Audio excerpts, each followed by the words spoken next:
नैनी झील की शांत लहरों और नैनीताल की भीड़ भाड़ को अलविदा कहते हुए हम चल पड़े हैं एक नई मंजिल की ओर, मुक्तेश्वर की ओर। सुबह की ठंडी हवाएं और सामने खुलते पहाड़ी रास्ते, ऐसे रास्ते जो सिर्फ आंखों को ही सुकून नहीं देते बल्कि आंखों से होते हुए दिल और दिमाग को भी सुकून देते हैं। तो आप भी देखिए हमारे कैमरे की नज़र से इन खूबसूरत रास्तों को और आनंद लीजिए प्रकृति का।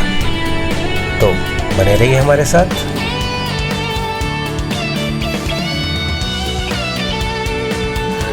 आपको बता दें कि नैनीताल से मुक्तेश्वर की दूरी लगभग 50 किलोमीटर है और नैनीताल से भवाली होते हुए इतनी दूरी तय करने में 1.5 से 2 घंटे लग जाते हैं, अगर रास्ते में कहीं जाम ना मिले तो। भवाली से थोड़ा आगे चलने पर रामगढ़ पड़ता है। अरे शोले वाला नहीं। खैर, इस रामगढ़ को कुमायूं का फल उद्यान भी कहते हैं। चारों तरफ सेब, आड़ू और नाशपाती के बगीचे दिखाई देते हैं। यहाँ की हवा में ही फलों की मिठास और ताजगी है और यहाँ आसपास एक से बढ़कर एक बढ़िया रिजॉर्ट्स भी हैं, जहाँ नेचर के बीच में रुकने का अपना मज़ा ही अलग है।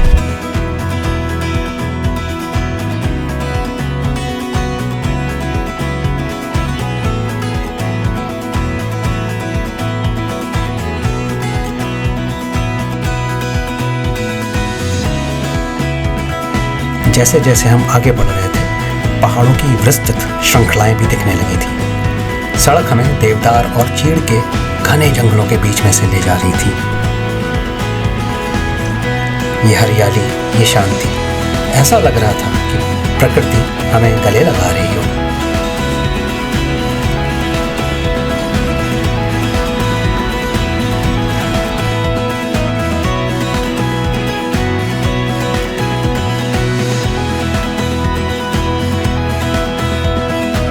बुरांश यानी रोडोडेंड्रॉन के लाल लाल फूलों से लदे पेड़ ऐसे झूम रहे थे जैसे हमारा स्वागत कर रहे हैं।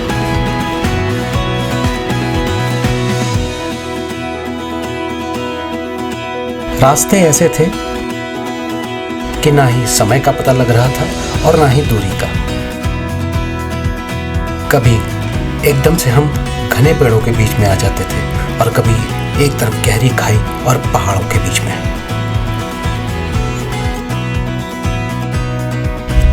हर तरफ बुरांश के फूलों की छटाएं बिखरी हुई थी, जो कि देखते ही बनती थी।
हवा अचानक से ठंडी होने लगी थी। लग रहा था कि मुक्तेश्वर आने ही वाला है।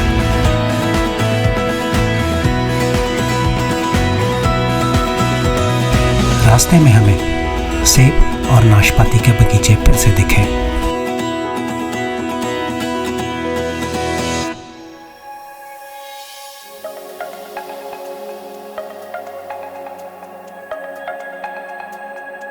ये वृक्ष, इसको पदम या पहिया का वृक्ष भी कहा जाता है। शायद ये वही वृक्ष है। इसे देवताओं का भी वृक्ष कहा जाता है। उत्तराखंड में इसका बहुत महत्व है। इस पे सफ़ेद और गुलाबी फूलों की छटा देखते ही बनती है।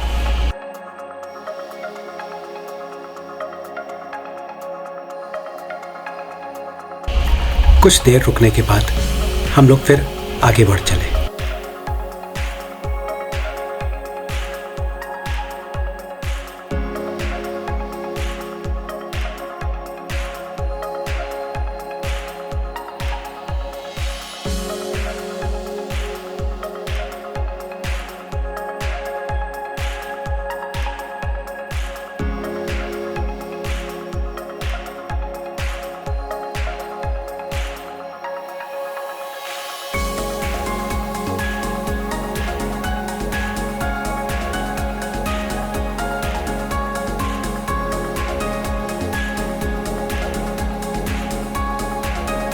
मुक्तेश्वर से कुछ दूर पहले से ही यहाँ की सुकून भरी हवा आपका स्वागत करती है। यहाँ के रिजॉर्ट्स और होम स्टेज इतने बढ़िया लोकेशन पर हैं कि यहाँ ठहरने का मन खुद ब खुद ही करने लगता है। यहाँ के लोकल कैफेज और बेकरीज के व्यंजनों का स्वाद भी लाजवाब है और आप यहाँ ट्रेडिशनल ऑर्गेनिक माउनी व्यंजनों का भी आनंद ले सकते हैं। यहाँ के कुछ प्रसिद्ध रिजॉर्ट्स और कैफ़ेज़ हैं जैसे कि chirping tails, the bird cage, cafe blue lotus और मुक्तेश्वर बेकरी। ये सब यहाँ की जान है। इनकी वाइब्स ही बिल्कुल अलग है।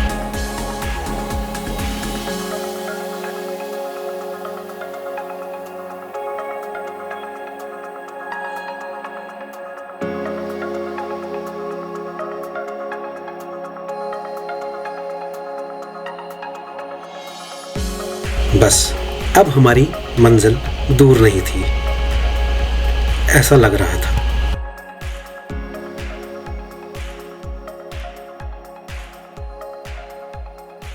ये हमारा होटल रूम एकदम मस्त और कोजी, वुडन इंटीरियर्स, बड़ी सी खिड़की और साफ सुथरा bathroom, which is a big deal.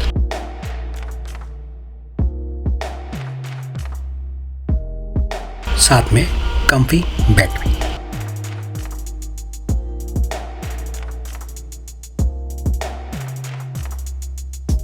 और बालकनी से दिखता वो व्यू जैसे किसी पेंटिंग का हिस्सा हो।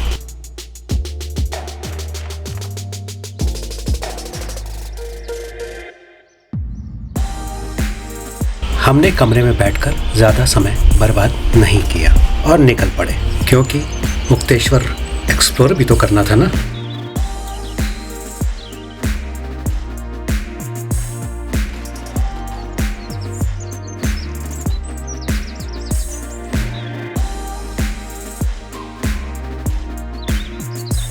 रूम से निकलकर हम लोग मुक्तेश्वर मंदिर तक चल पड़े, जो कि हमारे होटल से करीब 200 मीटर की दूरी पर था। स्वच्छ और शीतल हवा और पक्षियों की चहचहाट की आवाज से मन प्रसन्न हो गया था।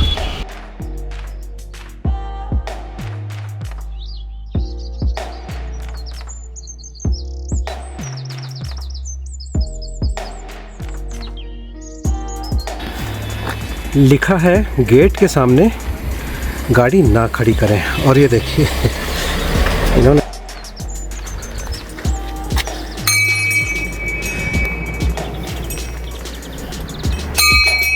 जय शिव शंभू, हर हर महादेव। ये मुक्तेश्वर मंदिर जाने का मुख्य रास्ता नहीं है, मुख्य रास्ता आगे से है।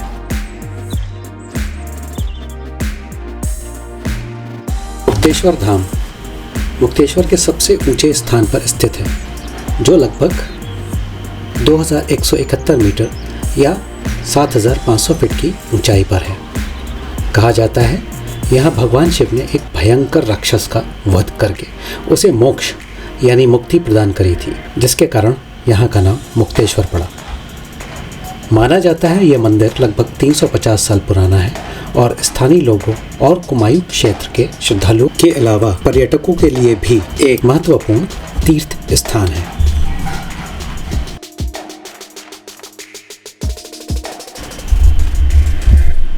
मंदिर की सीढ़ियां चढ़ते ही एक आध्यात्मिक शांति का अनुभव महसूस होने लगता है।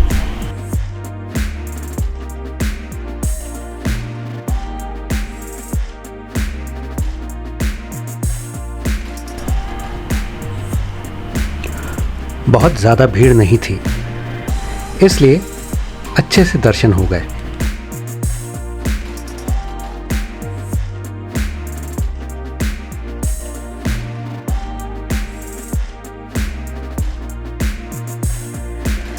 कुछ देर यहाँ बैठने के बाद हम लोग चौली की जाली की तरफ चल दिए, जिसके लिए हमें छोटी सी ट्रैकिंग भी करनी पड़ी।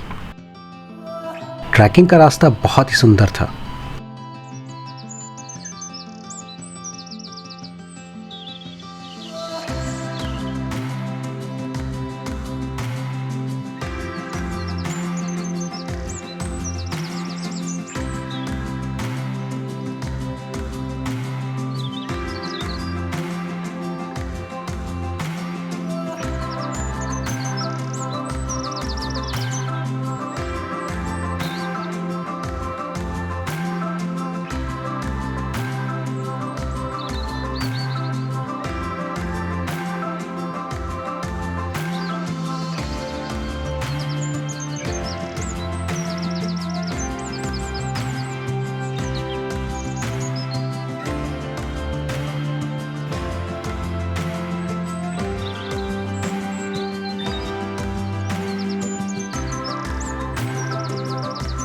हालांकि हम लोग 5-7 मिनट में ही चौली की जाली पहुंच गए।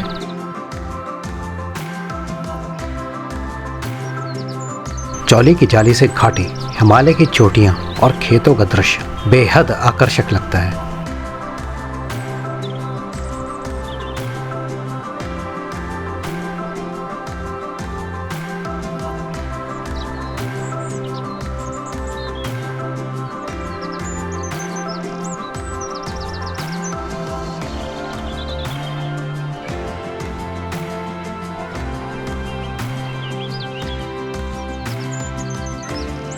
सनसेट और सीनिक व्यूज की वजह से यह जगह फोटोग्राफी के शौकीन लोगों के लिए भी आदर्श है।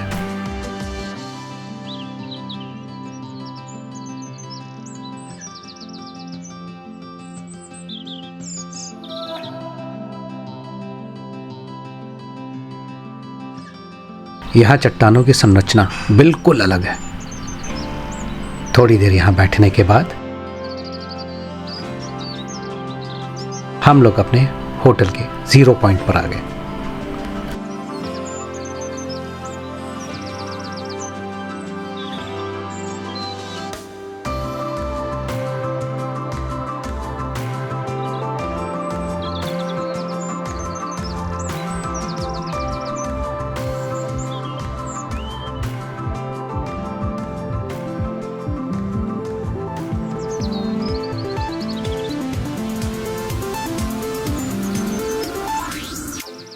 और यहाँ से तो हिमालय पर्वत की श्रृंखलाएं देखते ही बनती थीं।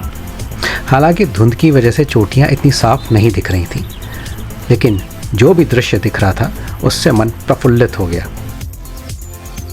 एक नई ताजगी आ गई थी शरीर में।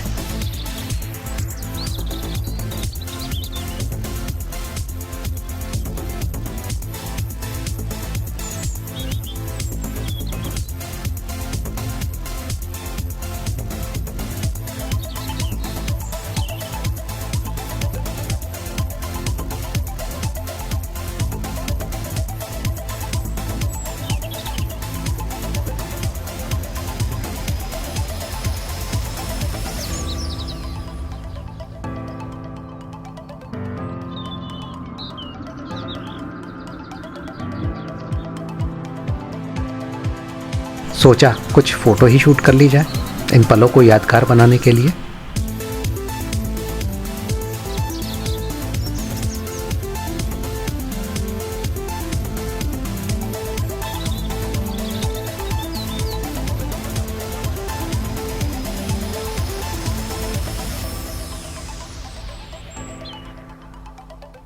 जिस होटल में हम रुके थे वो KMVN यानी कुमायूं मंडल विकास निगम का था।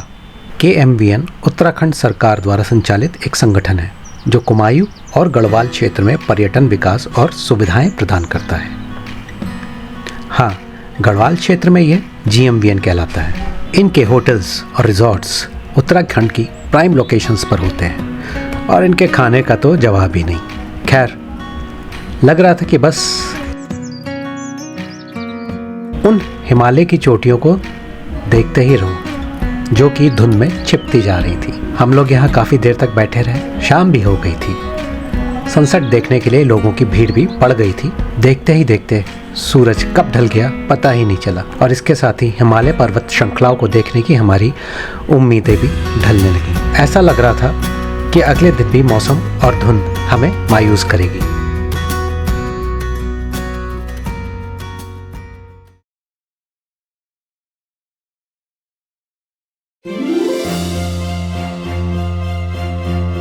हमारा यहाँ आना सफल हो गया था। हमें जो विहंगम दृश्य दिखे उसे बयां करना बहुत मुश्किल हो गया था। शब्द ही नहीं मिल रहे थे। यहां से हमें नंदा घुंटी, त्रिशूल, त्रिशूल पूर्व, नंदा देवी पूर्व, नंदाकोट और पंचाचूली की विशाल चोटियों के दर्शन हुए। हम पता नहीं कितनी देर तक इनको मंत्रमुग्ध होकर निहारते रहे।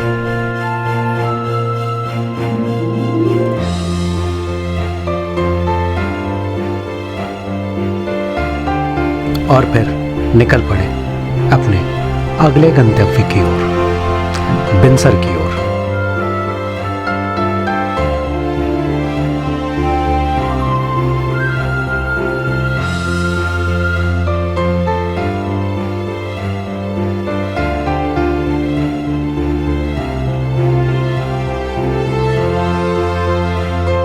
हमारे वीडियोस आपको पसंद आ रहे हों तो सब्सक्राइब ज़रूर करें। साथ में कमेंट करके भी बताएं कि आपको इनमें क्या पसंद आया। और हाँ, लाइक करना तो बनता है ना। तो मिलते हैं अगले वीडियो में। बाय।